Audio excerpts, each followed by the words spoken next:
Hello, good afternoon, good evening if you're in Europe, but it's 3 p.m. here in New York City, and we're starting now a second week of the series of 10 concerts on Django the Impressionist. So every day at 3 p.m. this week in English and in French, en français à midi, donc à 6 heures du soir en France tous les jours. All right, so today on the program, Improvisation 4 and Improvisation 2. Improvisation 4 is actually the last one before Belleville and Nuage, which are the two last recorded. We keep that for the very end. It's not a chronological order. You have in chronological order, you have 1, 2, 3, 6, 5, 4. See? So you might find this is a strange. Hold on, I lost my pick. You might find this is a strange logic. Well, it's not exactly normal usually, but they were numbered after they found them. So they had 1, 2, 3 pretty clear, and then they started finding like this. No one really cared about these solo pieces, sadly, you know. So when they were like kind of buried here and there, and people started digging them up. So they found another one. They were like, oh, number 4, but it's 1949. Oh, number 5, but it's like 1943 or 1946. You know what I mean? And then like 1943. So they're in the wrong order of the numbers. But anyway, today, number 4. So I really love this number 4. One thing that about 4 and 2 that I'm going to play today, I'm playing them in a different tempo. I like to slow them down. This is the way I like to play this repertoire. You see, Django composed these songs, and the guy who composed, hello everyone, the guy who composed, I see like hello on the thread, so, he's like an architect. He brings to the world a certain structure with certain notes, okay? But then after that, there is interpretation. Interpretation is different than composing, you know? So, we are like 7 billion different human beings, and everyone experiences life in a different way, and so we're all going to experience music and interpretation of music a different way. Not two people are going to interpret the same thing the same. A guy like Django has like an advantage over us is like a natural understanding of the laws of music, which are greatest than humans. You know, like Bach, Mozart, Beethoven, Liszt, Chopin, Debussy, Ravel. These people had like an understanding of the laws of music and the rules of music to a higher level, you know. And we all benefit from that. So we benefit from Django bringing to the world these amazing things. But do we need to interpret it the same? This is where I think we divert with Django. Django is Django, so as a human being, he interprets the music that came to him a certain way, and each one of us can make it his own. So there is like 7 billion people and 7 billion ways of playing the same prelude, which is an architecture that is given to us through Django Reinhardt. So, number 4, when Django plays it, he plays it on a slightly upper tempo. So it has kind of like a swing feel.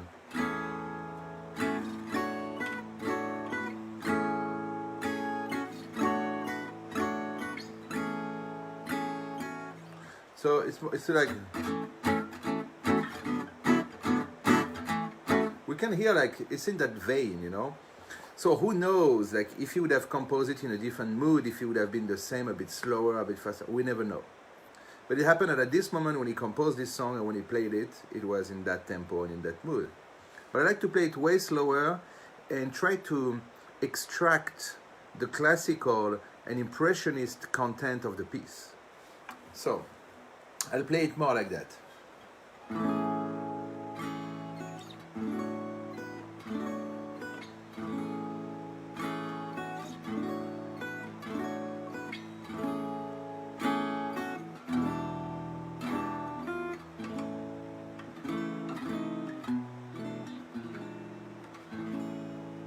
Okay, so it's a song pure like it's like major 7, A, D, A, Okay.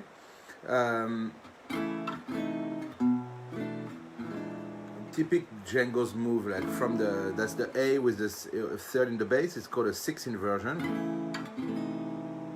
See?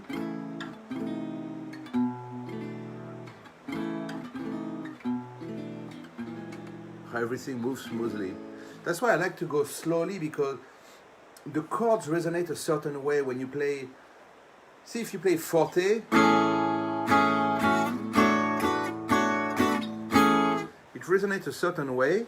If you play more like mezzo forte on the piano side, and you play it a little bit slower and let it resonate a little bit more, it's like the chord explodes and like spreads a little bit more like that.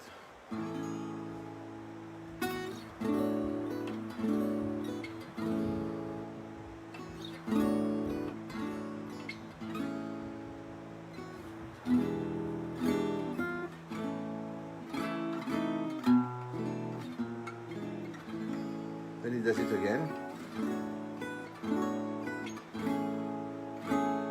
Different response now, like that.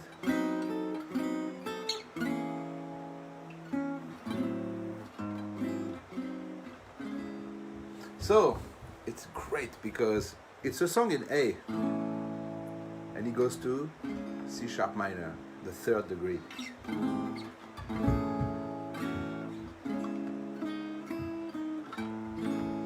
So beautiful. It's like a beautiful change of chord, like a point of resolution, you know. And here, listen to that. It does twice the same thing. It just changed the voices, but look this. Okay. If you put the bass,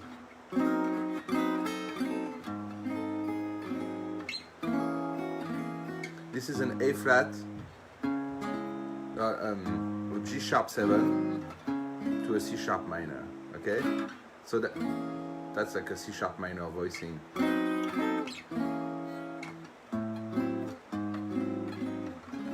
And this,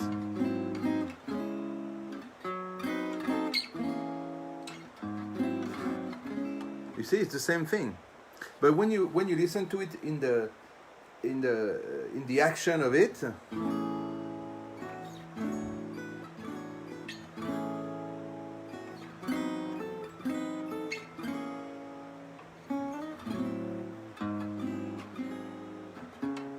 you don't hear that it's twice the same thing. It's just fabulous. Oh, I need to plug my phone. 1 second. Otherwise it's gonna cut up. And this is plugged. So now he does that motion. It's simply, you have like that's a very Django thing. So you have a chord, and the same chord with the 3rd in the bass. You see, it's the same chord, but it doesn't sound the same. With the diminished chord here. And so you have that chord, and you have the diminished chord, and it alternates them like that.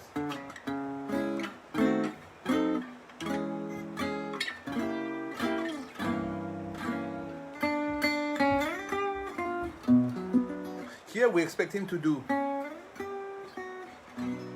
but he does. He delays that note of resolution. Do, dee, da, dum, dee, dum.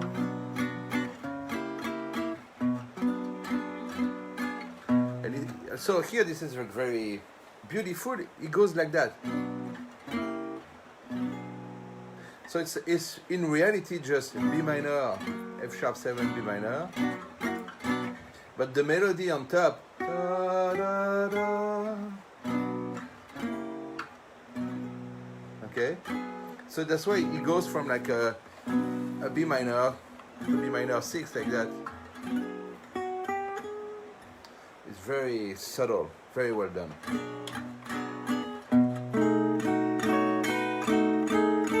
See,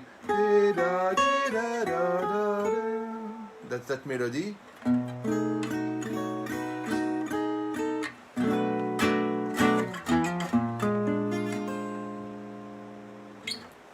again the same motif.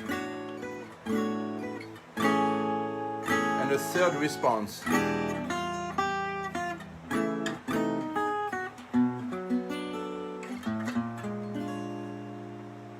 Now it's going to go to the next section. The one in A, okay? Here, Django, because he already plays the song faster, he goes even faster on that section. And then he plays half time. You will see. He does like that.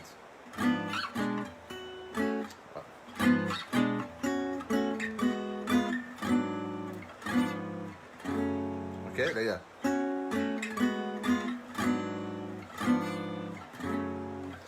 I like to take this section and play it very slowly and suspend it in time and in space and create a different it's like a different universe for a second, you know? Listen to that. So instead of like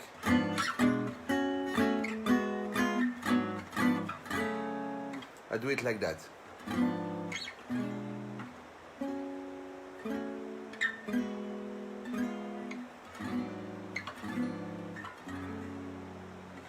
So as to make you feel the counterpoint and the beautiful, exquisite classical harmonies that are here. So we have a melody here.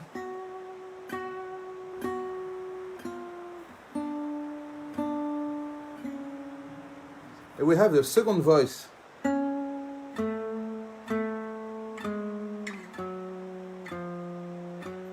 You see that?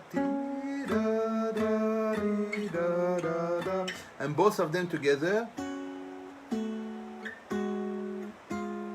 See that? How it moves well.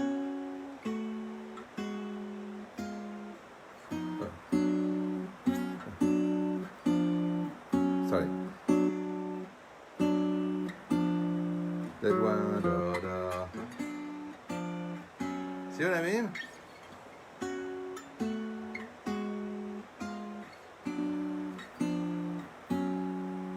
And now with the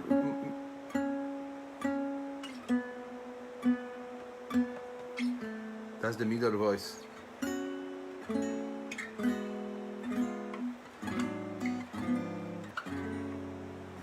And of course, like in that big chord, the harder place, the harder thing is to find that voice.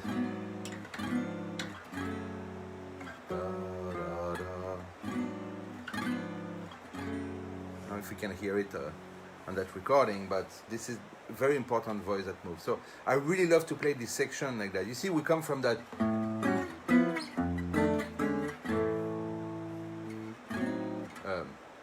wrong chord, but anyway, we come from that very big section.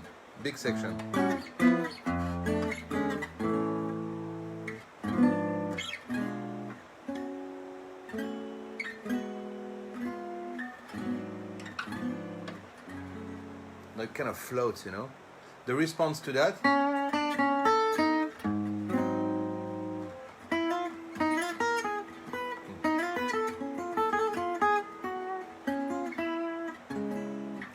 We're almost there, you know, like back to the C minor. It goes back to that G sharp 7.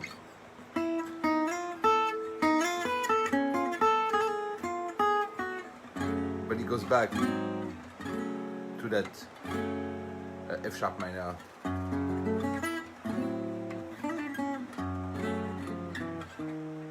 See? So where am I here? Yeah. Very beautiful. Here.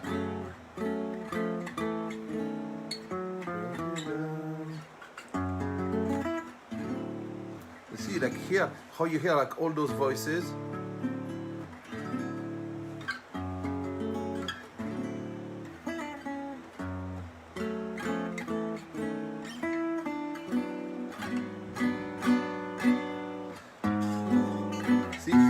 We have a B minor, but it chooses to use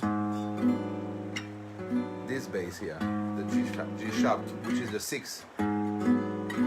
See how different the texture of that one chord is?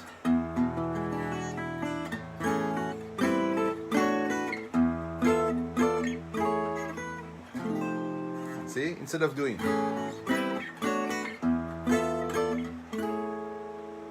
Django does.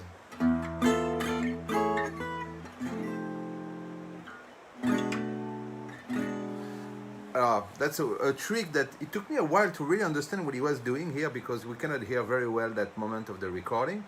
But that first finger, there is that voice moving inside. See? It's like all these little details like that. Here I changed a little bit what he does. It's very rare that I change the notes, but here he changes the bass.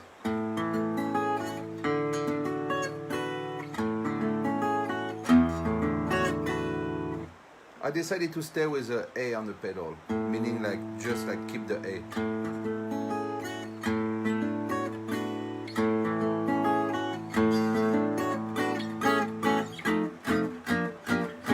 See? But he does that.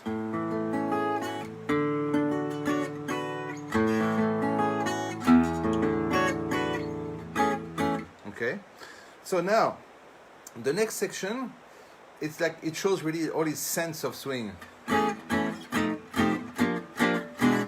This is against the beat. So for example, I'm gonna put it on metronome so you can hear the beat. Yeah, like that. It's a good tempo.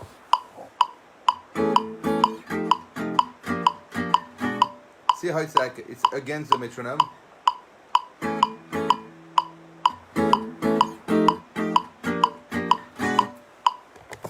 So that's like Django's sense of rhythm right here.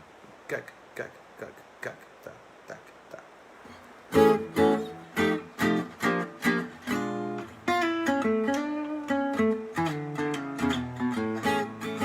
Again, for the coda. This, see? It's what we call a 7#9. Usually we play it here. It's very often referred in the guitar world as the Hendrix chord.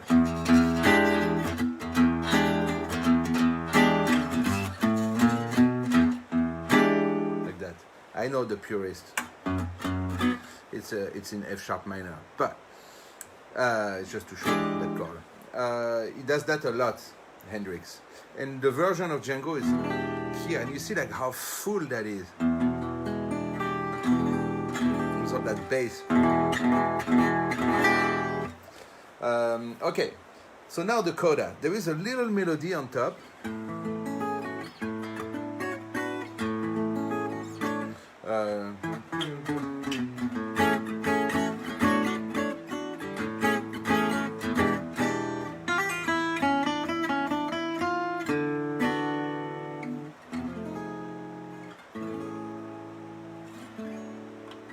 So,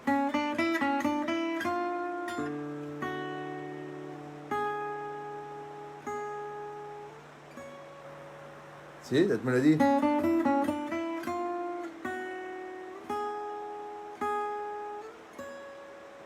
That's the top melody. Yeah.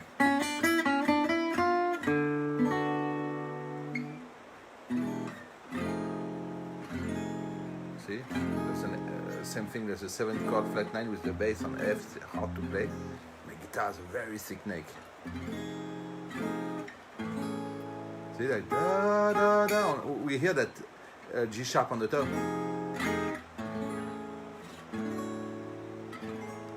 Okay?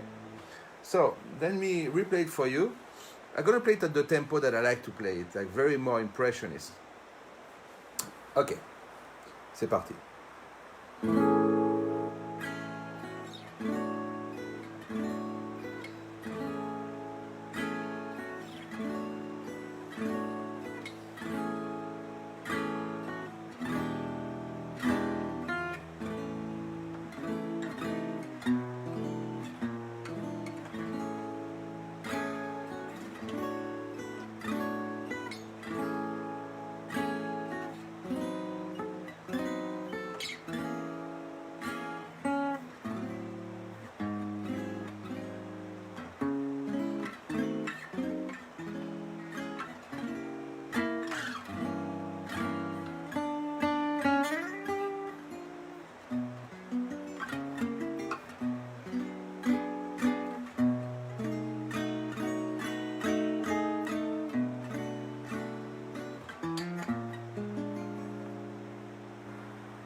It was improvisation number 4. So, very impressionistic piece. Very impressionistic. In my opinion, the way it's constructed. Of course, there is like the other way of playing it, which is a bit more swing. But I like to play it more like calm and show like all the beautiful harmonies that live within it. So there is something that happened in what we call Impressionism with Debussy. People started to listen to after. So you know what you're going to play, you know what you're playing, you're hearing it, but how about listening to what happened after, once you've played it? You know? It's very, very obvious in the way Debussy plays the piano. There are recordings of Debussy plays Debussy, and I found it like completely obvious in the way, for example, that he plays Danseuse de Delphes on the first one of the first book of Prelude. And I have this book here, Alfred Cortot. Alfred Cortot. If you don't know Alfred Cortot, the pianist, I don't know if we can. You can see these eyes, but this is a beautiful book by Bernard Gavotti. I don't know if they have an English translation, but they must have one. And at some point here, page 144, he's explaining how he went to see Debussy's wife and daughter, who was 8.5 years old, and it was a few months after Claude Debussy had died, probably in 1918 or 19. And he went to play the first book of Preludes to them in tribute to Debussy. He was a big friend of Debussy, of course. And his wife, his ex-wife, his wife started crying and all. And he's like, "Hey, Chouchou," which was his daughter, "is it how your dad used to play?" She said, "No, Papa was listening more." Take that, Alfred Cortot. So, by an 8.5-year-old. She was a genius piano player too. But it says it's really important, like the listening after something ring. You see, when you play a chord like that,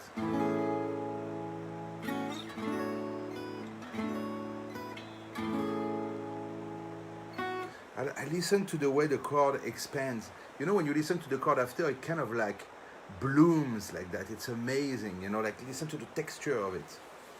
Now, if you play too fast, you hear less of the chord and you hear more of the rhythm, you know. So the more you rely on the rhythm, the less you rely on the richness of harmony for the interpretation, of course. So now I'm going to go through improvisation 2, first variation. So, let me look in the 1938. This is the album, Django the Impressionist, vinyl. Yes, Sacha, that's the one, Danseuse de Delphes.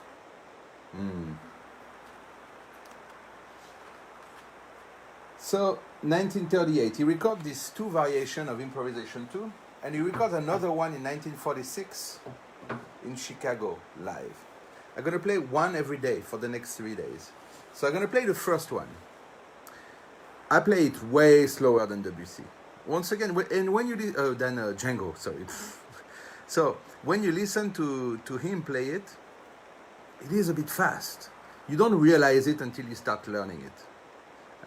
He had probably the technique to play it that fast and make it ring properly, I don't know. But I hear it like slower. So I'm gonna go through parts of it today, and I'm gonna go through more parts tomorrow, so we can have like a little bit of talk on them, like a bit every day. But the first thing that's very important in this song is the introduction, the way he lays out the tonality. So the song is in D, okay? But D has a friend, which is B minor.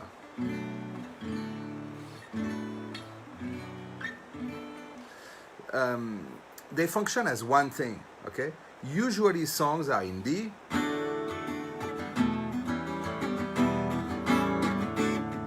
okay? Or they're in B minor.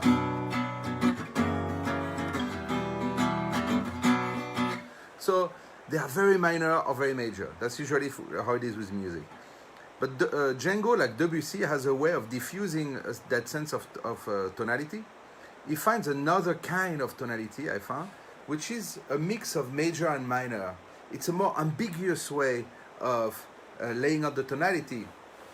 For example, just the first chord that he does. The first chord is that. That's how he starts.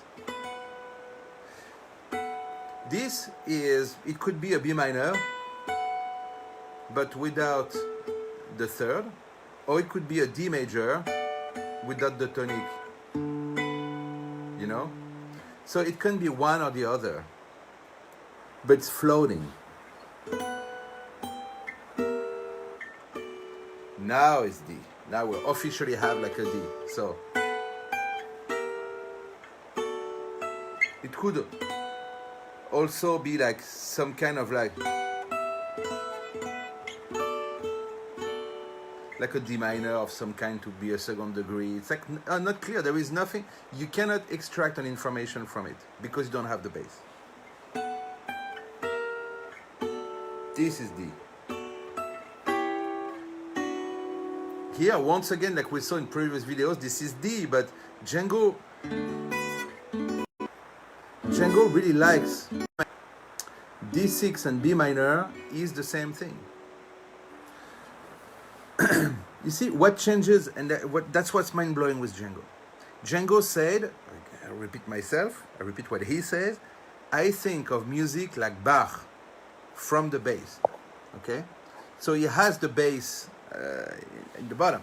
That means that for him this, it's not B minor, it's not D, it's not anything until there is a bass. This is a neutral little shape.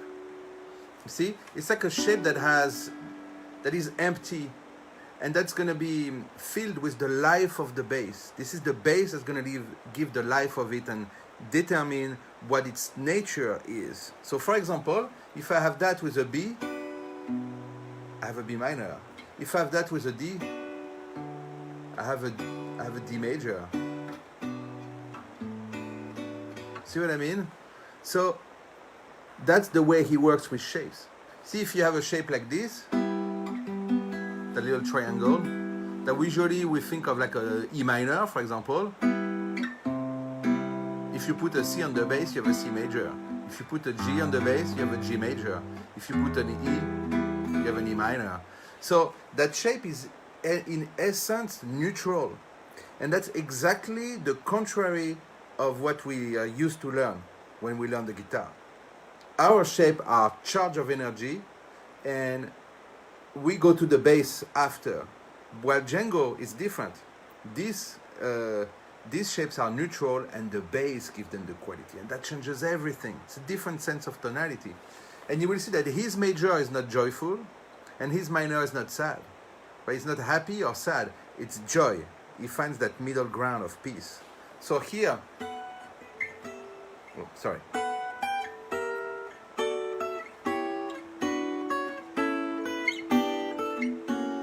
So here we end up on, that's like a very Spanish.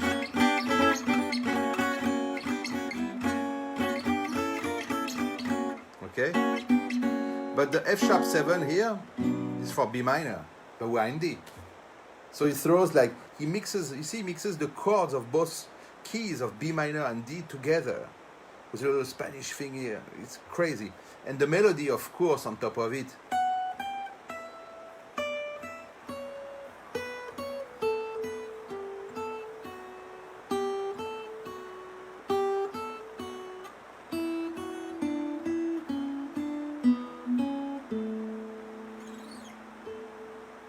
That could be played by a flute or something. You can hear the orchestration like that. So now,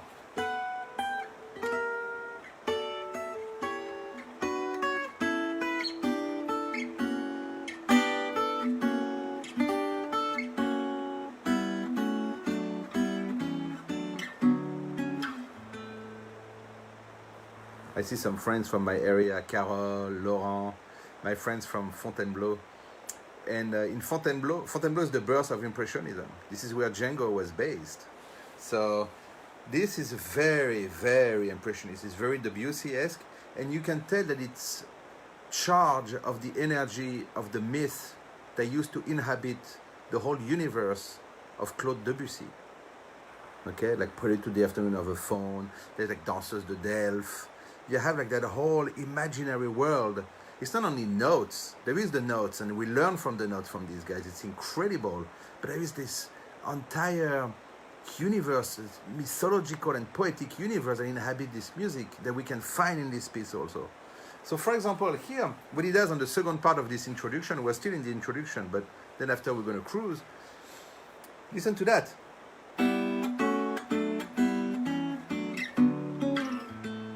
So you come from that.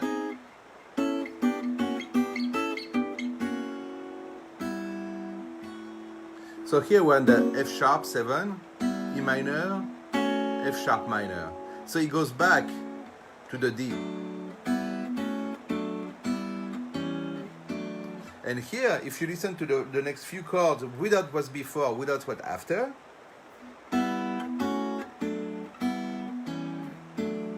this is pure traditional harmony. This is a church. Hallelujah. See?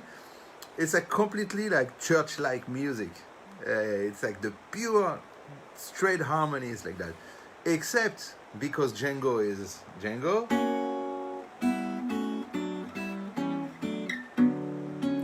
He throws that. He brings back the ambiguity in the tonality. What is this? Mark, hallelujah. This could be a B minor.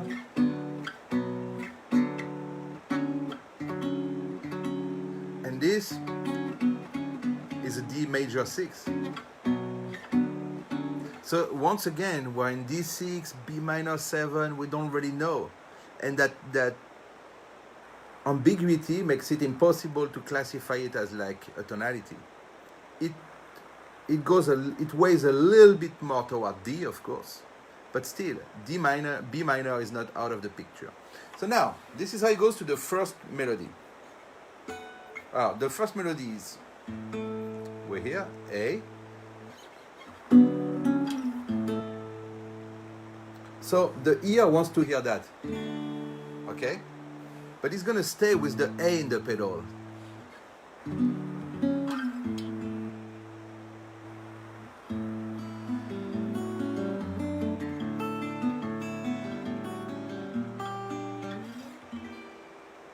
So beautiful.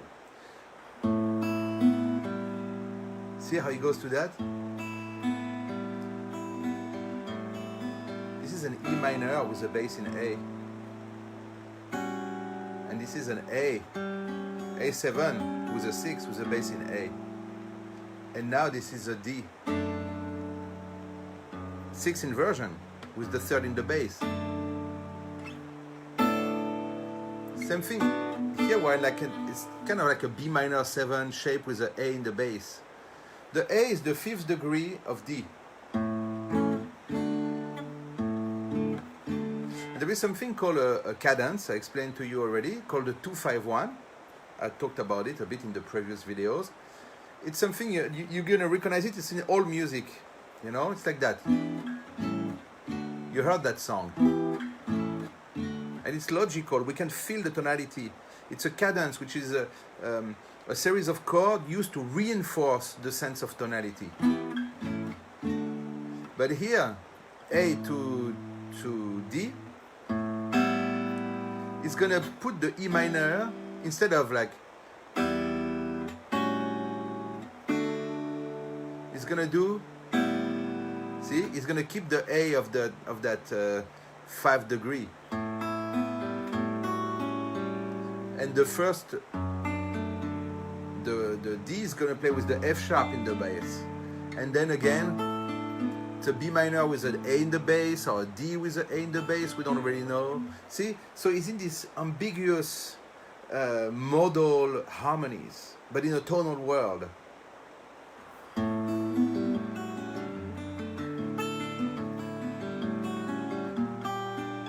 That's a G minor. A7, G minor. This is the voicing for G minor 6.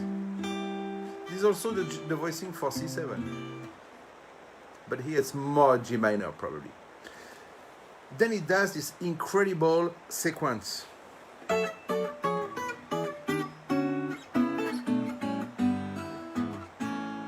Okay? So here, it's like he does that. B, D,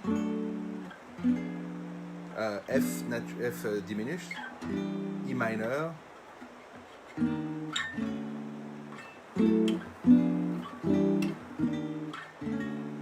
okay? That's the underlying harmony. But he organized it like that, the voices like that. So it's crazy because you have those two, the top voice and the bass. I've never really heard anything like that. And there's the fact that you play them with your finger and you plug them at the same time and try to keep the same volume in the notes. It's slightly staccato, and you see what I mean? How it sounds like to play these notes at the same volume. And now there is a trick in the bass. If you listen to that,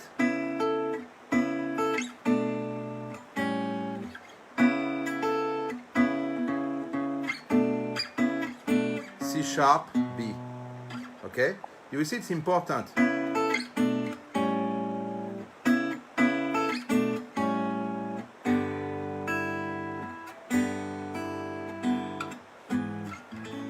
And just that little moment. If you play it just for itself, it's so beautiful. You know what I mean? Just like that one thing all by itself is amazing.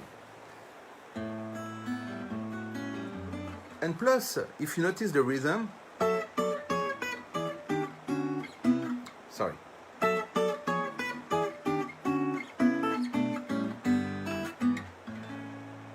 There's like some 5/8 in it. It's like it's not 4/4. It's not like da da da da da da da da da da da da. No, it's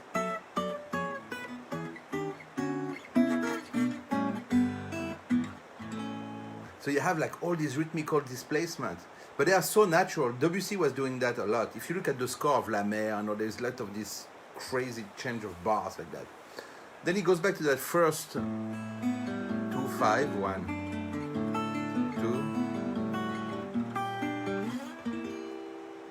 2 again, but this time it's a different response. Same thing, he puts the C sharp and B in the bass.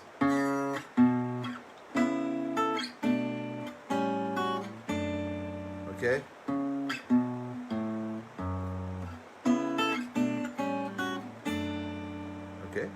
In the response, this is where it changes. He doesn't play the C sharp and the B and the A. Now he's going to play C, B, A.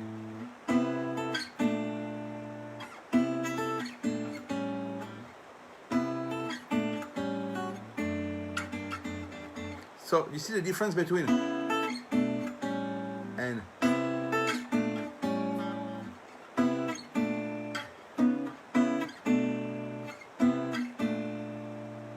it's very subtle, it's very well done, you know. And here, of course, he takes that top melody, he likes to do that, and move. Okay? Then he goes to like a very classical moment, very almost baroque, very classical, almost baroque, yeah, like E minor to B7. That's what he does. That's the underlying thing. But he moves the melody around and the chord. Look at that.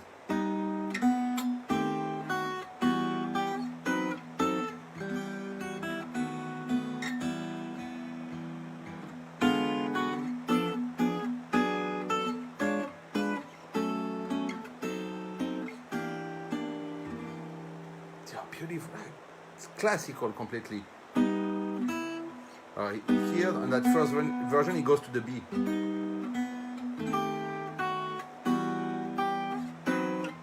you hear the da da dee da da da dee da da da da da da da dee da da da dee da da. That's the melody.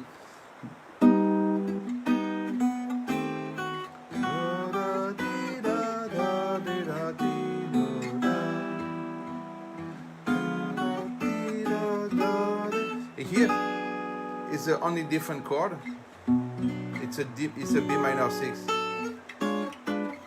So here it's very interesting.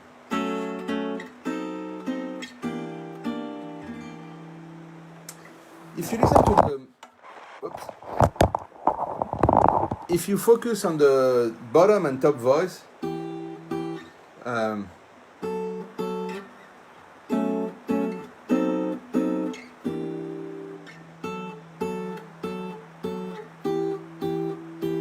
that doesn't really move. Here what matters is the center voices.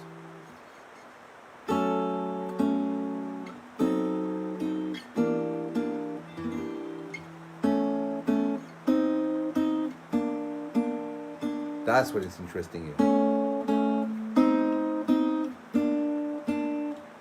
So now if you hear it with all that, oh, sorry.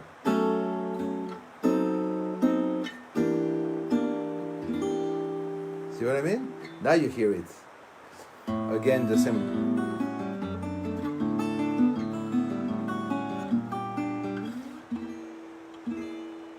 He adds this note here, which means we go from a G minor 6, and now we are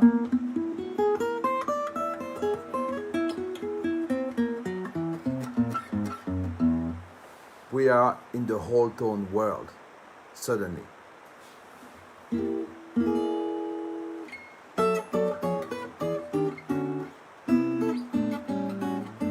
And the third time, it just does the C, doesn't do the C sharp B. Now it goes to this sequence. I found it very playful, a bit like fairies from a magic river in a magic forest playing together, you know? It's very watery.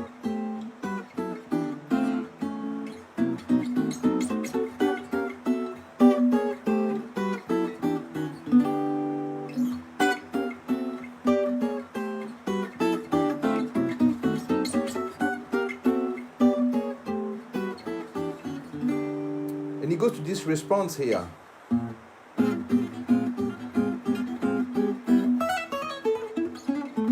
I explain more tomorrow because I'm going to play the second version of that. So I explain more what's going on here. But listen to that.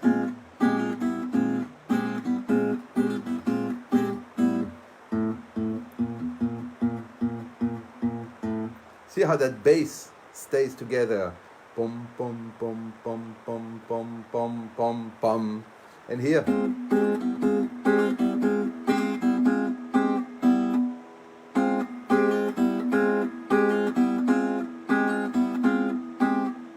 And together.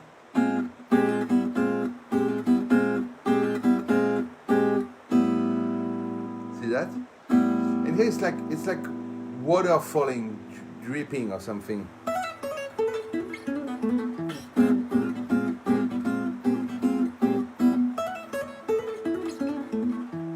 Response with the whole tone. It's very mysterious suddenly. Maybe it's the mysteries of the water. Okay? Then he goes to the end like that.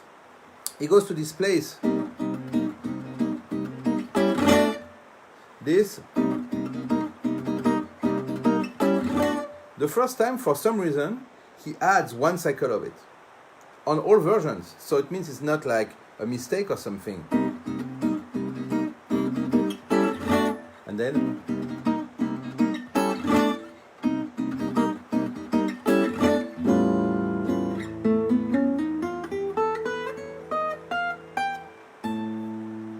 and I love how he has those like two octaves together. singing at once. Now we're going to take this. This is the tuner for the E, okay?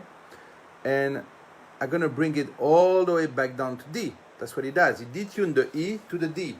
So the way to do that is to put the thumb. Here we have like the second string and the last. To put the thumb on the first string and to turn like that. To turn like that. See? And then that's it.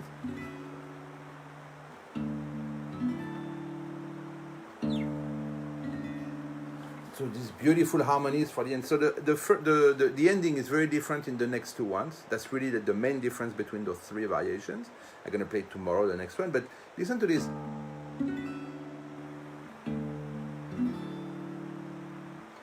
WCS universe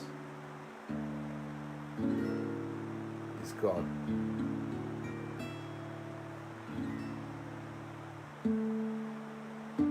Last chord with all these open strings and all.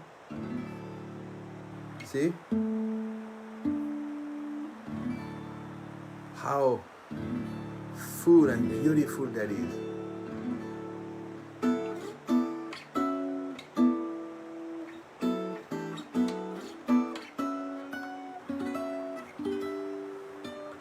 We're like completely in the WC world again. So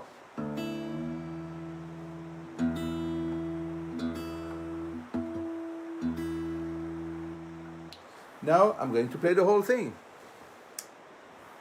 Bonsoir Véronique.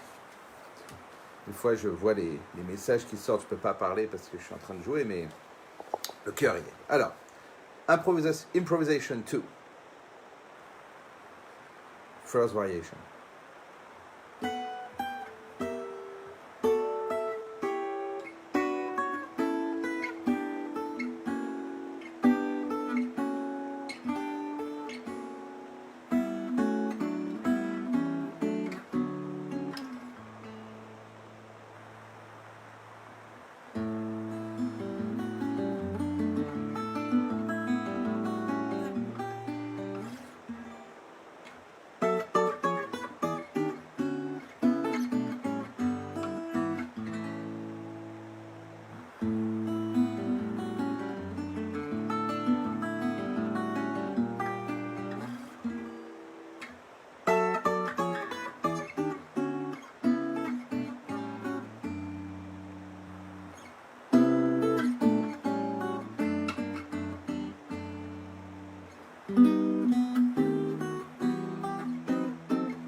This is it. That was the amazing Improvisation 2 by Django Reinhardt. It's the first variation. Tomorrow, I'm going to play Improvisation number 5. You will see it's amazing, amazing. It has a lot of like classical influences, and it's somehow tied to Improvisation 3. But we'll see that tomorrow. And Improvisation 2, so this one, second variation. The one he recorded the same day, it has like a few subtleties in it, a few voicings and stuff that are different. And the ending is very different.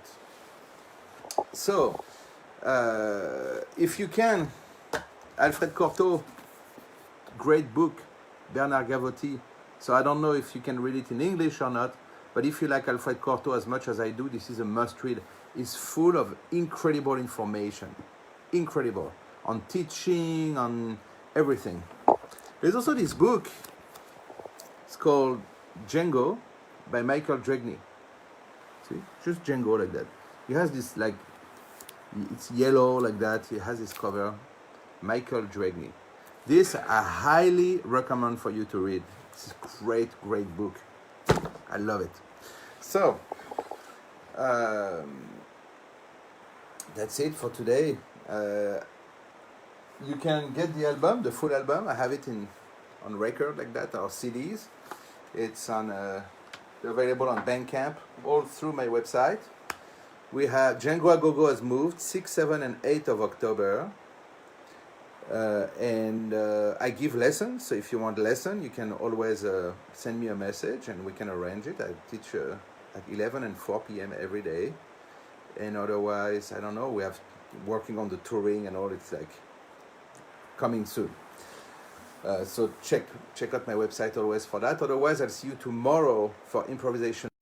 I know sometimes it cuts, but it's always a great pleasure to be with you. I really appreciate like all the messages you put saying hello and stuff. I don't always respond because I'm in the middle of unfolding these ideas, but I see your messages, and it's always like I really appreciate it and really touches me always.